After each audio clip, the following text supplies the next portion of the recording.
Kenny, first of all, let me congratulate you and welcome you to the Cleveland Browns. How you feeling? Good, man. Thank you. Yeah, excited to be here. So this has been a little bit of a whirlwind, right? First round pick in this division, Pittsburgh Steelers, and now you were probably, for a while, played your college ball there. We don't like Cleveland. Is it crazy that you're here now? The NFL's crazy. You never know where the journey's going to take you, and this is just my journey.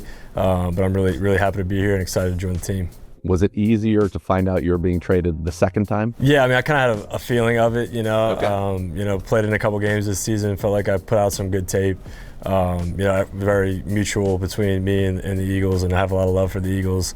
We were just trying to, figure out where my next stop would be. Is it strange that you had somebody in the front office of the Eagles that looks exactly like the general manager of the Cleveland Browns? Yeah. I honestly didn't know that until I talked to his brother for the first time, and I was watching tape. I left the room, and he talks to me in the hallway. I'm like, God, he looks just like the GM for the Browns. And then I looked it up. I was like, oh my God, well, that makes a lot of sense. So yeah, that's kind of how I found out. So you would have to imagine that we have very good intel on you, so it tells you something of what the Eagles thought of you, even though they've traded you, and obviously what the Browns think of you to want to bring you in. Yeah, no, it's awesome. I appreciate it. I'm just excited to get to work.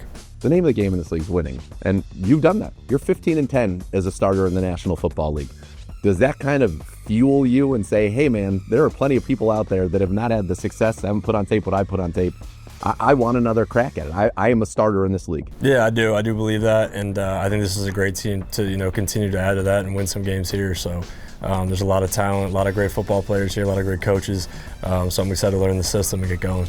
Was it helpful, do you think, for your development to go to a place like Philly that obviously had the success that it had, be behind a quarterback who has had the success that Jalen has had in this league, be around Saquon and A.J. Brown and Devontae Smith and Goddard and that great line, and kind of just be able to see things maybe from a different perspective and work on maybe little things that when you're constantly thrown in the fire, you don't get the chance to really work on as much? Yeah, I think it was huge. Having a chance to join that team, that franchise, and see how it's run from the top down, really. Getting to be, a full season with those caliber of players and seeing how they go about their business definitely only helped me in my career.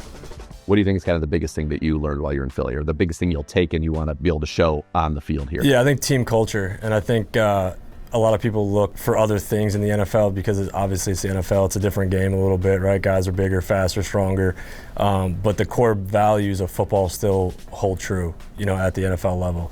And I think that was like the heartbeat of the team, was the culture of the team, seeing how everybody cared about one another, how hard every guy played. I think that's why we got to where we got to.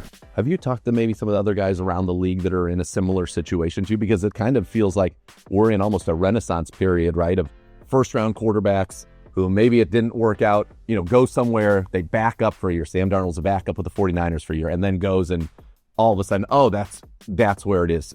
Is there something to that? I don't know if you've talked to any of those guys who have similar experiences, but maybe that year of learning where you're not necessarily your head spinning because you're having to play every Sunday, but you're just kind of learning, growing, and then now ready for that next opportunity. Yeah, I think that goes a long way. I got a chance to train with Geno Smith down in Florida for a little bit. I'm going to head back down there and get some more work with him, but just talking to him and have so much respect for his journey and what he went through.